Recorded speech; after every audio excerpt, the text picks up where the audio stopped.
ამას წინაზე ქორწილში რო ვიყავი, მან დამეშალა ნერვები რაღაცაზე ძალიან დამეშალა ნერვები ესეთ რაღაცა სცენას შევესწარი. ორი მეგობარი გოგოები იყვნენ, შორ დამეცნო ამათ და ვიცი რომ ერთი ბიჭი არის ამ გოგოს ქმარი, იქ ვიცოდი ეს ბიჭი რომ გოგოს ქმარი არის და ეს მეორე გოგო ჩვენ ბავშვი მეჭერა ხეში და მაგიდასთან ვიდექი და მოყარი თვალე რა ამ დიალოგს. ხო?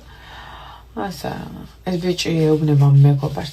ამას შეჭამებას ხარ გადაიღებ, ასე რომ გადაიღებ და ეს გოგო იტყლარწებოდა ამ ქმართან მეგობრის ქმართან საუბრის დროს. რანაირად უყურებთ, იცი? ეგრევე სუნზე როგორც ნობრანაირად იტყლარწება, სუნზე. უბრალოდ რაღაცა კი არა.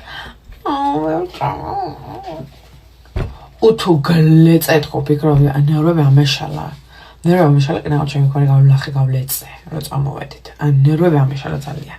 ზოგადად გავაკეთე დასკვნა, რომ არ შემილია, არ შემილია კაცების ატანა და არ შემილია ტყლარწა კაცებზე რო აქვთ მთელი ხასიათი აგებული გოგოების ატანა კიდევ უფრო. აი კაცთან როგორც კი, აი ყოლიათ ეგეთი მეგობარი, აი კაცი როგორც კი შემოდის და ეგრევე რომ დაიწყებენ ქცევის იმას რა ქვია. სხვანაირად რო იქცევიან უცებ.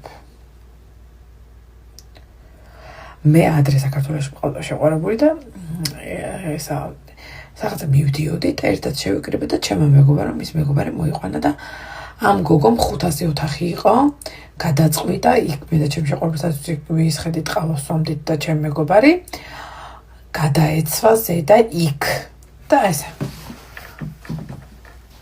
არასდროს არ მოვიწყდება რა სახე მქონდა. ესე უყურებთ. უნდა გაგიკეთოთ იმიტაცია, მას შეაშოვალი არის ნევროლოგ, უნდა გაკეთოთ იმიტაცია, როგორ გამოიცვალა. აქეთ ვისხედით მაგიდასთან მე და ჩემი მაშინდელი შეყვარებული და ჩემი მეგობარი და ამან ჩემი მეგობარმა ისა მაისტური გამოისვალა თუ რაღაცა ძალიან მოთქნა გადაწყვეტი არ მახსოვს და ამას როგორ იხდეს იცი? აი ეს რაღაცა. ან თან დგას და ვითომ ჩვენ არ გვაქვს ეს ყველაფერი.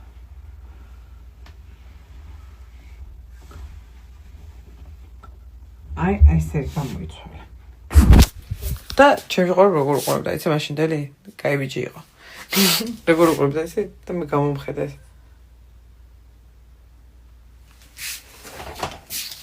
ყველამ ერთად რო ვიგრძენით სუნზე, რასაც აკეთებდა. ხოდა ჩანს ეს გუგუებო, ჩანს. სირცხვილია. თავმოყარება უნდა შევინარჩუნოთ.